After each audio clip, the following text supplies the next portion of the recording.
Добро утро, почитувани. Да си кажеме денеска за влијанието на вештачката интелигенција врз пазарите на трудот. Во студиото се Марко Серафимовски од Академијата за вештачка интелигенција при СЕМОС Едукација и универзитетскиот професор Лазар Јовевски од Правниот факултет во Скопје. Господа, добро утро, добро дојдовте во студиото на Телма. Добро утро. Добро утро. Професоре, со оглед на тоа што освен што предавате трудово право и експерт сте за темава за која ќе зборуваме во продолжение, сте и советник во кабинетот на премиерот за труд и социјална политика. На почеток би сакал да ја прашам за она што е актуелно деновиве, прашањето за зголемување на старосна граница за пензионирање. Партиите политички се изјаснија. Вие како експерт што го советувате премиерот во однос на предлогот на Фискалниот совет за одење во пензија на 67 години? Да, го чувме предлогот на Фискалниот совет. За сега не се размислува на зголемување на старосната граница. Секако анализите се во тек. Се размислува уште пред да излезе Фискалниот совет со предлог за зголемување на границата, но да не забораваме дека ние имавме една законска можност до пред неколку години каде што работниците на нивно барање можеа да работат до 67 години, тоа и мажи и жени, а секако имаа право да се пензионираат и порано, односно до 64 години. Меѓутоа, овие политики, би рекол пензиските политики, социјалните политики мора да бидат темелени не само на бројки, туку и на она што е општи интерес на граѓаните во однос на пазарот на трудот, во која насака одат работиве и генерално да се има во предвид развојната политика и визијата во делот на идните пензиски реформи. Вашиот одговор ми звучеше прилично теоретски и политички, повеќе отколку експертски. Јас побарав став од вас како експерт по трудово право, како стручњак во областа, бидејќи аргументите на Фискалниот совет се издржани на некој начин, бидејќи дека ако продолжи ваквата политика, фондот за пензиско осигурување на долг рок е неодржлив, особено со политиката на зголемување на пензиите, а намалување на бројот на придонеси во фондот со зголемување на бројот на пензионери секоја година. Како експерт ве прашувам, дали е фондот загрозен? Ве разбирам, тоа не се нови податоци, пак ќе кажам, тоа се податоци кои што ги имаме ние и како експертска научна јавност во Македонија, но и верувам и политичарите. Они сега само даваат дополнителна информација на веќе познатите нешта. Дупката која што постои во фондот е веќе со години, би рекол, па и децении наназад.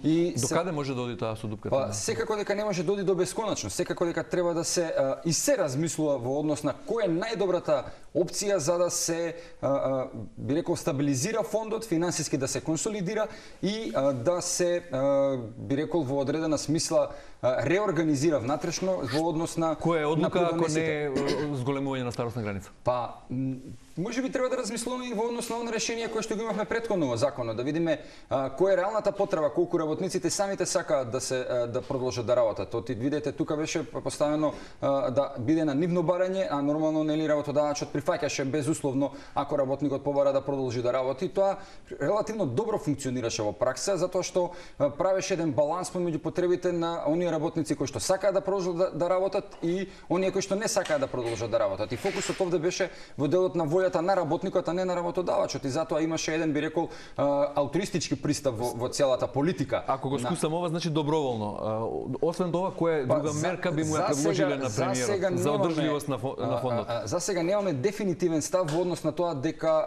во скоро време ќе има поместување или некое решение од овој тип, но што значи во скоро време? Зборам за следниве неколку месеци, но секако велам дека се размислува и дека ставот и на кабинетот на премиерот, и на владата, колку што гледам во целина, е да остане сегашното решение кое што е актуелно, но пак ќе кажеме, ние мора да ги пратиме тековите кои што се во однос на поместувањето на границата за пензионирање на европско ниво и генерално старењето на населението кое што е европски тренд, впрочем и македонски тренд.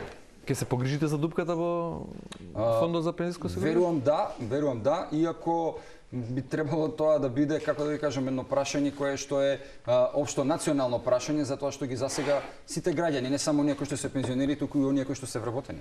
Да, и идните пензионери. Прашањето е многу големо и имаме друга тема денеска. Ќе ве поканиме специјално на темата за пензионирање, да му дадеме збори на Серафимовски од Академија за вештачка интелигенција при СЕМОС Едукација.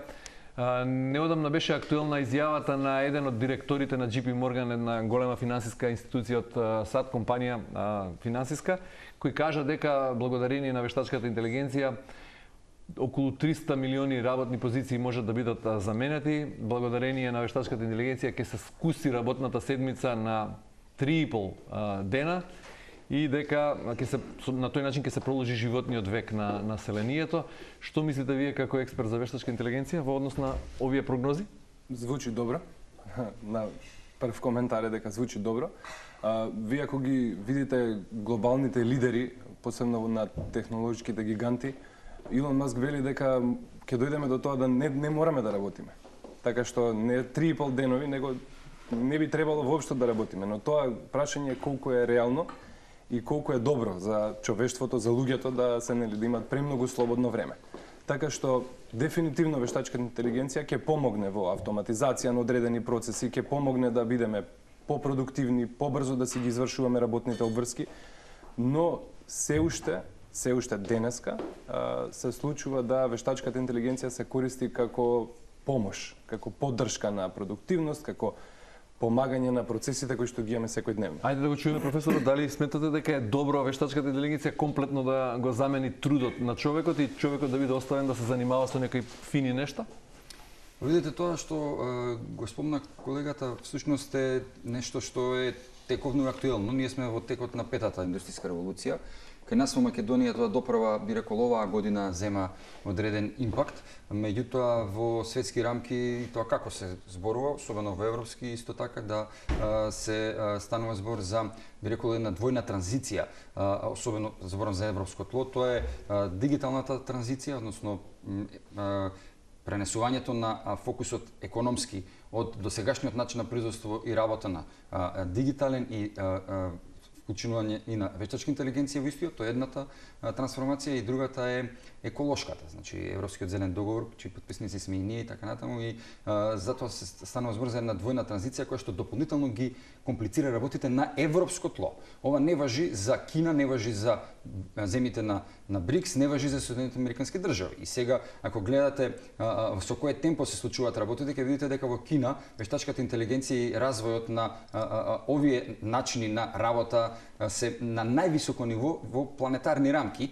меѓутоа они со право веројатно ги стопираат имплементацијата на овие дигитални платформи за работа и вештачка интелигенција во нивното производство, затоа што тоа ќе значи голем број на отпуштање на работници и од тука стравот на работниците и на синдикатите и на европско, но и на глобално ниво е оправдан во смисла дека да, вештачката интелигенција може да предизвика губење на работни места покрај тоа што ќе отвара. Но еве Серафимовски го цитираше Маск кој вели дека човекот нема да има потреба да работи. Јас во таа смисла ви го поставив прашањето дали ќе биде добро за човештвото генерално, за цивилизацијата да биде оставена без ангажман, туку да има вишок слободно време.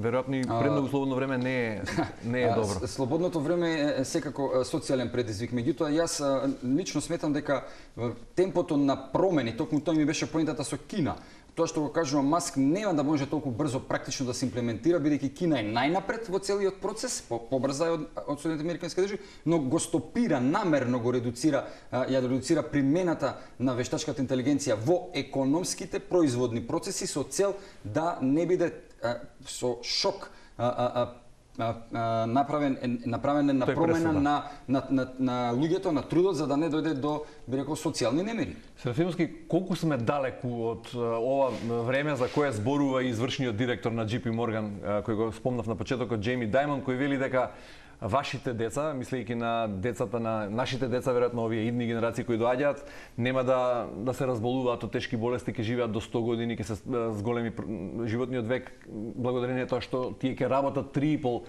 дена во седмицата. Сега има некои експерименти, Британија и Германија воведоа веќе 4-дневна работна недела и не сакаат да се вратат назад, бидејќи тоа дава позитивни ефекти, зголемена продуктивност, намален број на отсуства поради болести така.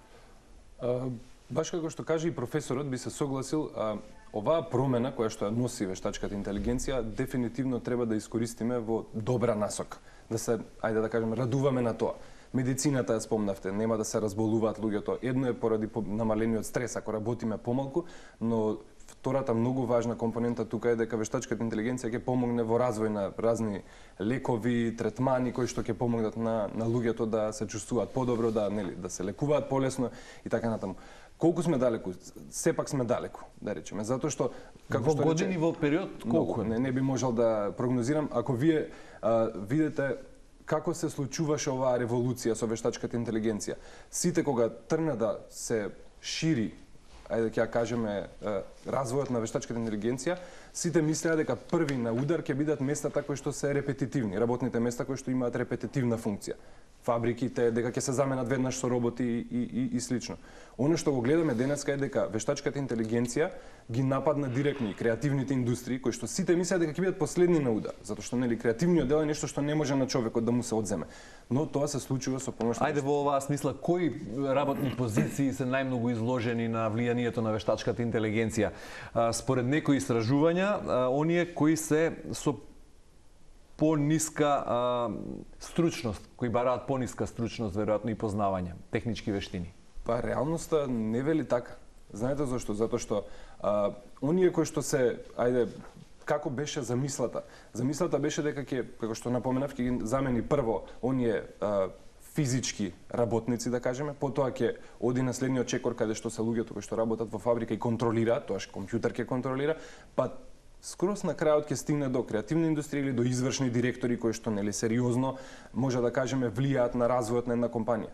Но тоа не е така. Сметководствени службеници, рецепционери, преведувачи, стручњаци за компјутерска поддршка, стручњаци за истражување на пазар би биле лесно супституирани со еден робот или еден поголем компјутер со добра база на податоци. Од друга страна, потешки за замена од страна на роботите би биле менаџер за човечки ресурси, менаџер за продажба и маркетинг. Оние каде што поети, писатели, оние каде што е потребно нешто да се внесе делот.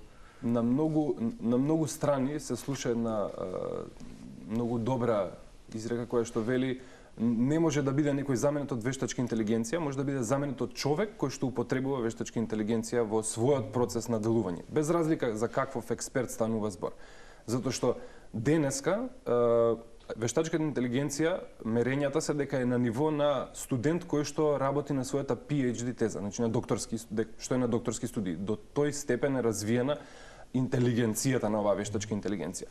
Што не е лошо. Што не е лошо, но се развива многу брзо. Но што е многу поклучно тука е да не дозволиме, значи да седиме и да гледаме како вештачката интелигенција ни ги превзема, ајде да кажеме, работните места. Не може да ни ги превземе доколку ние се развиваме во оваа насока и почнуваме да ја користиме во наша полза. Значи да не дозволиме јас ќе си ја работам мојата работа како до сега, без разлика што тука има некоја сериозна дигитална револуција која што се вика вештачка интелигенција, да ја употребиме да ни помогне да станеме попродуктивни.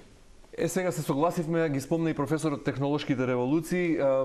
Првата индустријска револуција тамо во 80-тиот век, кога е измислена парната машина, брзо ги заменува оние позиции со ниска продуктивност, за разлика од таа револуција, оваа дигитална револуција ги заменува и позициите со повисока продуктивност, но генерално историјата покажува дека човештвото лесно се адаптира на промените. Што би можело да се очекува сега? Дали тој тренд ќе продолжи, дали е човекот отпорен на сите промени? Човекот е адаптибилно суштество, меѓутоа прво има страф од непознато и тоа ние го гледаме, го забележуваме, јас го забележувам работејќи на голем број на европски проекти кои што се поврзани со трансформацијата на светот на трудот и со внесување на дигиталната технологија и вештачката интелигенција во производството, во економијата, која што имплицира поинакви работни места. И гледаме дека има оправдан стран во одредна смисла од страна на синдикатите и вработените, дека вештачката интелигенција ќе значи голем потрес, социјален потрес и губење на работните места. Но, веројатно вистината не е баш во таа насока, бидејќи праксата покажува, барем до сега, но велам ова се некои првични анализи кои што ги имаме, иако вештачката дигитализацијата и автоматизацијата е еден процес што од 70-тите години на минатиот век. Меѓутоа, сега забележуваме дека, како што кажи колегата, не е баш она како што се очекуваше на почетокот. И онаа прогноза која што спомнати на Елон Маск дека ќе имаме целосна промена на светот на трудот, каде што човекот воопшто нема да работи, ќе има целосно слободно време, не баре сме во рабовладетелството каде што рабовладетелот ништо не работи, а све некој друг работи за него, тогаш роб, а сега вештачка интелигенција веројатно нема да дојде толку брзо, а и прашање според мене и не во целост, затоа што навистина е позиции каде што вештачката интелигенција влегува и пенетрира, се позиции кои што бараат и креативност, како што спомнавте и вие и колегата, и во смисла на тоа да луѓето ги забележуваат и добрите страни и недостатоците, и би рекол за сега дозирано се употребува целиот овој сет кој што ни е даден на располагање. Тоа ќе значи, ако продолжиме со ова темпо, јас имам и некои информации во однос на временската рамка, се смета дека веќе до 2050 година ќе има промена, особено на европско тло, во однос на светот на трудот, како светот функционира. Некои промени се случуваат и актуелно, ние сме на маргините Македонија за сега во овој дел, но полека би рекол од оваа година некако повеќе влегуваме и се како впрочем и во се друго сме на маргините, веројатно така сме и во вештачката интелигенција. Кога станува збор за таа стручност, ако вештачката интелигенција генерално е на нивото на докторска дизертација одбрана или веќе докториран, каде е Македонија во споредба со останатите земји, барем во соседството, ако се споредиме по совладувањето на сите вештини кога станува збор за машинско учење, вештачка интелигенција? Имаме ли добри стручњаци? Тоа е многу интересно. Беше со професорот, разговаравме пред да почне емисијата. Ние тргнавме во 2019 година со понуда за вештачка интелигенција, за инженери, кои што да понудиме програма која што би создала инженери за вештачка интелигенција, и тогаш интересот беше скоро па никаков, затоа што луѓето се уште, тој што го разговараме, не беа свесни што е вештачка интелигенција, за што ќе се употребува, колку длабоко ќе навлезе во нашето општество. И исто како што беше пред 30 години со интернетот и со паметните телефони. Со се друго, да. Но она што го гледаме сега е дека ние сакале или не икеле, глобалните лидери кои што сепак се во секој од нашите домови, значи дали е тоа Microsoft, дали е тоа Google, имаме телевизори, Android и сите технолошки глобални гиганти, они го прават овој бран на реквалификација и на кревање на свеста за вештачка интелигенција. Значи почнуваат да ја вметнуваат секаде. Добро, затоа велам, ние сме уште на ниво на развивање на свеста. Така? Не би рекол така. Тука некако има две линии на учење, ајде да кажем. Едно е експерти кои што развиваат решенија за вештачка интелигенција, и тие и во светот таа бројка не е голема. Значи не можеме да речеме било која држава, Германија, земете Америка, било која дека има огромен број на експерти од оваа индустрија. Професорот Кина е водачка. Дефинитивно. Мислам, ние не можеме да споредуваме со Кина не од друго, туку затоа што сепак ние за да имплементираме решение треба да имаме инфраструктура каде што тоа ќе го имплементираме, каде да го пробаме и така. Кина е сепак земја која што е лидер во светот во технолошки развој. Но не можеме да ги потцениме, македонските граѓани дека не се свесни.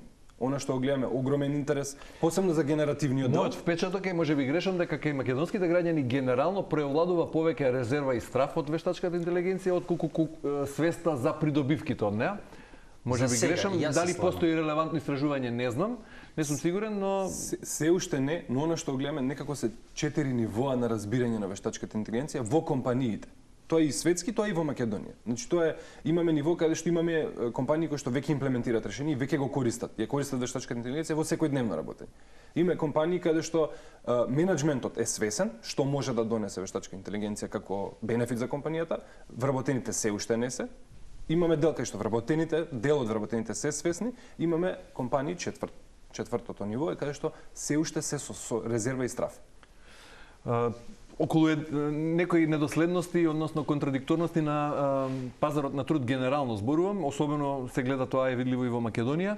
Од една страна имаме недостиг на многу позиции поради недостиг на стручни и квалификувани луѓе за работа. Од друга страна па имаме страф од можна замена од вештачка интелигенција, позиции кои би станале многу брзо вишок. Што се случува со таа динамика, многу динамични процеси на пазарот на труд, во која насока оди човештвото? Пазарот на труд секако е динамичен, но со петата индустријска револуција добива уште поголема динамика и забрзување, би рекол една експоненцијална крива која што оди навистина со брзина на светлината како се менуваат работите и што се случува. Македонија во цела оваа приказна би рекол дека го живее парадоксот на петата индустријска револуција, а тоа е дека од една страна имаме вишок на работна сила, од друга страна имаме недостасуваат, имаме помалку работници. И тоа е заради структурната невработеност, односно одредени струки, одредени гранки, одредени бранши во самата економија, во самата индустрија имаат насушна потреба од вработени, а кои се тие ќе видите во кој дел ние извезуваме работна сила, ако можам така да кажам, а тоа се туризмот, угостителството, градежната индустрија и некои кои што не извезуваме, тоа е текстилната индустрија, верували или не, каде што имаше огромен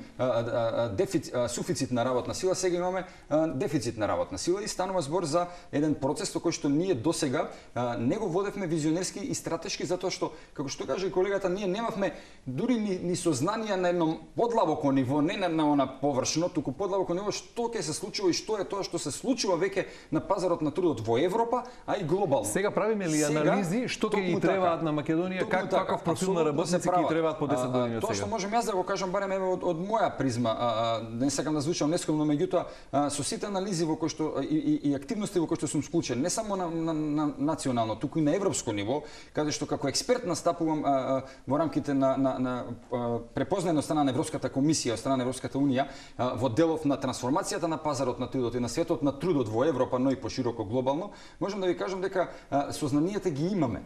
Ги имаме анализите, ги имаме искуствата. Каков профил ќе ни требаат на работници по 10 години? Мултитаскинг. Луѓе кои што се со вештини, кои што не се фокусирани само во една работа, во една област, туку мора да имаат познавања, знаења во повеќе аспекти, мора да има социјална интелигенција, мора да има емотивна интелигенција. Зошто тоа не им го кажеме на луѓе од СЕМОС едукација, на пример, кои прават Академија за вештачка интелигенција, или зошто овие ваши сознанија до кои доаѓаат низ тие бројни истражувања не само на национално ниво, туку и на европско ниво, дали им се пренесени на надлежните во ресорот за образование, за да креираме такви профили? Да, не само во ресорот за образование, туку и во останатите делови на владата кои што се занимаваат со овие прашања и тоа како секако дека се пренесуваат и дека се дискутира, барем зборувам за последни неколку месеци од кога јас сум дел од кабинетот на претседателот на владата. Меѓутоа, зошто на пример еве од СЕМОС не, разговарајќи пред емисијата со колегата, ние видовме дека и они ги имаат информациите, всушност ги имаат познанијата, меѓутоа во делот на пазарот на трудот секако дека експертската јавност, вклучително и јас сум спремен и сакам и можам многу да помогнам во овој дел да се подобрат работите и пред се луѓето да се информираат што и како се случуваат работите. Но сакам само, ако дозволите, во една реченица да истакнам една многу важна поента во цела оваа приказна, наречена трансформација на светот на трудот. Во македонски, европски, светски рамки. Човекот мора да биде во фокусот на сите работи кои што ги правиме. Вештачката интелигенција мора да биде во служба на човекот, на работникот, на вработениот, на менаџерот, на компанијата, како сакате гледајте ги работите, но во служба на човештвото, а не човекот да стане роб или да биде целосно, комплетно зависен од вештачката интелигенција. Бидејќи работите може да ескалираат во таа насока, познавајќи ги како се случуваат работите на глобално ниво, гледам дека има таков ризик. Затоа кажувам, со време треба да се превенираат овие работи и сите политики, трудови, социјални, економски политики треба да се, па и образовни треба да бидат во оваа насока поставени во следните не 5 години, во следните 50 години. Серафимовски, колку е тенка таа граница да се помине таа линија и роботот наместо добар слуга да стане лош господар? Комплетно се согласувам со професорот за све што кажа последно. Посебно што би надополнил. Многу е важно тука, ова е како порака до сите, и до гледачите и до сите луѓе, како во Македонија, така и во Европа, мора луѓето да ги развиваат своите вештини, не само во вештачка интелигенција. Мора себе да се надоградуваат. Зашто? Затоа што тоа, ако отворите било која апликација, ChatGPT, земете го, пишува како има фуснота која што вели може да погреши. Затоа е потребна експертиза во доменот во кој што пребарувате. За да вие може, нели, да практично вие го водите тој алат, вие да може да работите со таа алатка и да ви помогне на вас. Затоа, мора да ги развиваме. Значи, мораме да бидеме едуцирани, базично, дигитално едуцирани, за да не дозволиме да ни станат... И експерти во својата професија. Значи, ако е професорот по право, мора да се развива во тој домен. Ако сум јас во IT делот, морам да се развивам во тој дел. Ни недостига време, уште 2 минути имаме, мораме кусова. Професоре, колку кај вас студентите и новиве генерации го користат, го спомна Серафимовски, ChatGPT или другите алатки на вештачката интелигенција за полесно да поминат низ предметите и да совладаат некои испити на пример? Има два типа ChatGPT. Има еден кој што е до широката популација има пристап, секој може да го симне, има еден Бесплатната кој што е верзија и онаа кој што се платената. плаќа, нели? Тоа што се плаќа е нормално на едно подруго по-добро ниво во однос на грешки и така натаму, но мојот став е следен.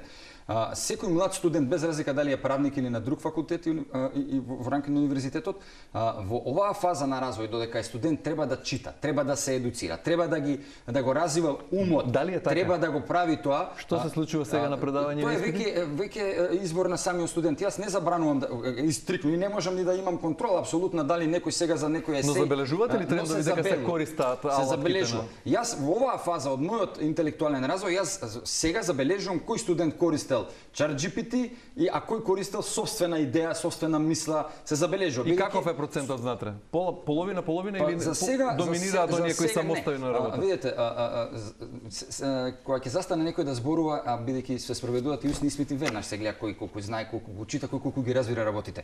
Па ќе кажам, во оваа фаза на нив им треба да размислуваат, а ChatGPT-то може да го користат кога ќе достигнат одредено ниво на мудрост и знаење. Тогаш веќе, како што кажа и колегата, може вие да го користите ChatGPT да ви помогне во одредени аспекти како алатка за да изразите одредени ставови, мислења или акции. Јоевски Серафимовски, ви благодарам многу за гостувањето во утринската на Телма и за исцрпните анализи и одговори.